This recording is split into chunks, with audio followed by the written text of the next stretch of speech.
Today I will demonstrate fibula. Fibula is a Latin word which means pin. It is rightly named because it is the long pin-like bone. If we talk about the peculiarities of the bone, it is the lateral bone of the leg. It is the homologous with ulna.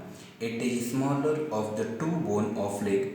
Although fibula does not take part in the transmission of body weight, it is very important for the stability of ankle joint.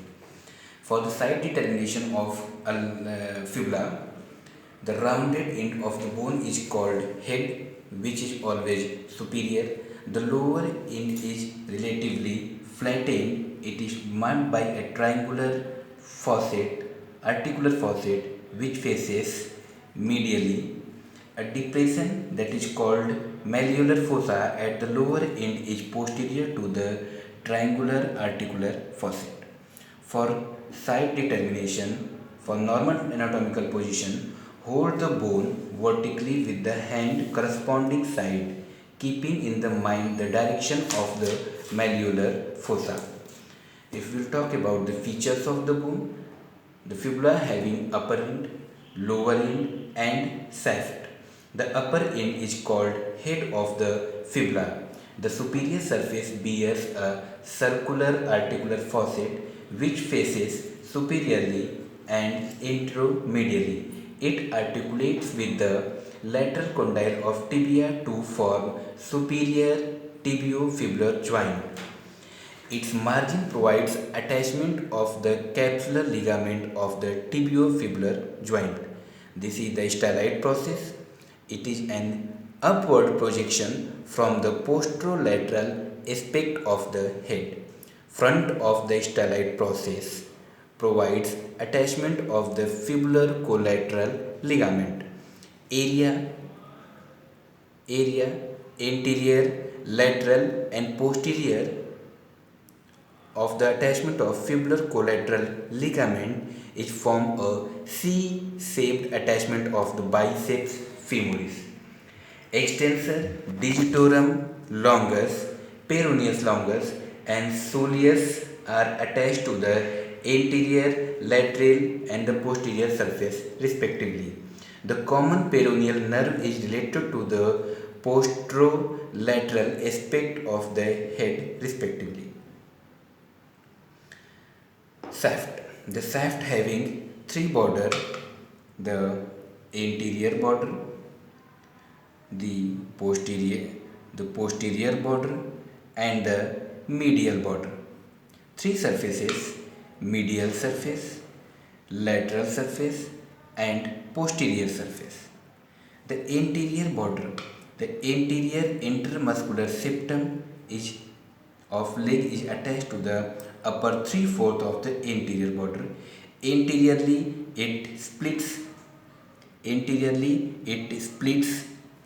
to enclose a triangular area which continues with the lateral surface of the lateral malleolus.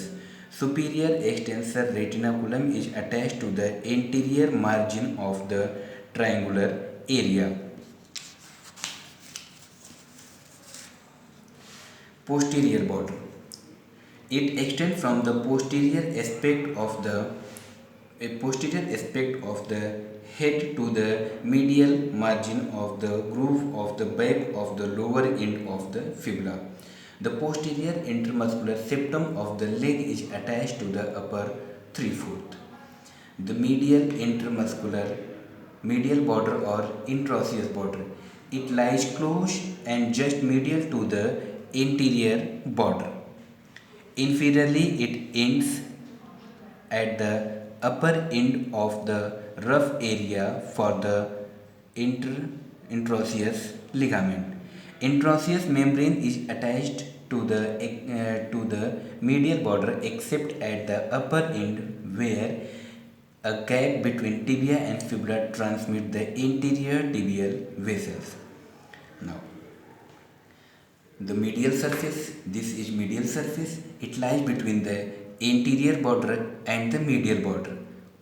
It is very narrow extensor digitorum longus is attached the whole of its upper fourth of the anterior half of its medial 2/4. Extensor hallucis longus is attached to the posterior half of the medial 2/3 of the surface. The lower 1/4 receive the attachment of the peroneus tertius. Lateral surface.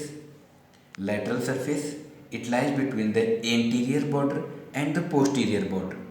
The peroneus longus is attached to its upper 1/3 and posterior half of the lower 1/3, while peroneus brevis is attached to its lower 1/3 and interior half of the middle 1/3 of the lateral surface. The posterior surface is situated between the posterior border and the medial border. This is posterior surface. Its upper 2/3 is divided into medial and lateral area by a sharp ridge called medial crest. Fascia covering the tibialis posterior is attached to its medial crest. Lower part of the posterior surface presents a rough triangular impression or area for the attachment of anterior tibiofibular, intraosseous tibiofibular and posterior tibiofibular ligament respectively. The medial area below the median area, the grooved surface between medial crest and the medial border. Medial crest and the medial border. This area gives the origin of the tibialis posterior. Upper 1/4 of the lateral area gives the origin of the soleus muscles. Lower 3/4 of the lateral area gives the flexor hallucis longus. The lower end. The lower end or lateral malleolus. The lateral malleolus is 0.5 or 1 centimeter lower than the medial malleolus. Surfaces. This is medial surface. It bears a triangular articular surface anteriorly which articulates with the talus. More posteriorly, there is a fossa called malleolar fossa. Posterior tibiofibular ligament is attached to the upper part of the malleolar fossa. Lower part of the malleolar fossa receives the attachment of the posterior talofibular ligament. This is the lateral surface, which is subcutaneous. Anterior surface, it gives the attachment of the anterior talofibular ligament.